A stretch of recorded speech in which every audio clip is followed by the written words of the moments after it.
Viral kurir di Medan heran usai dapat tugas antar paket berisi sebungkus penyedap banyak di warung. Dapat tugas mengirimkan paket, seorang kurir di Medan dibuat kesal usai mengetahui isi dari barang tersebut. Siapa sangka ternyata paket yang dikirimkan tersebut hanya berisi satu bungkus bumbu penyedap. Padahal penyedap tersebut bisa dengan mudah dibeli di warung maupun toko terdekat dengan harga kurang dari Rp1.000. Curhatan kurir tersebut viral di TikTok usai diunggah melalui akun pribadinya, Padilo_NST. Dalam unggahannya, pria yang sehari-harinya bekerja sebagai kurir itu menunjukkan sebuah plastik bening berisi barang yang hendak dikirimkan. Terlihat dalam plastik tersebut bungkus bumbu penyedap berupa kaldu ayam bubuk berwarna merah. Melihat isi paket yang hendak dikirimkan, sang kurir pun langsung kesal.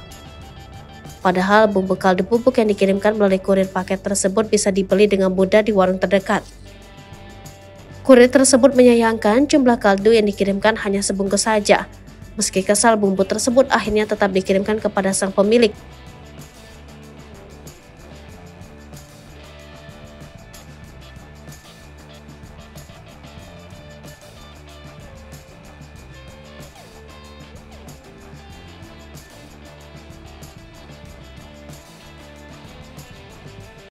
Download Tribun X sekarang, menghadirkan lokal menjadi Indonesia.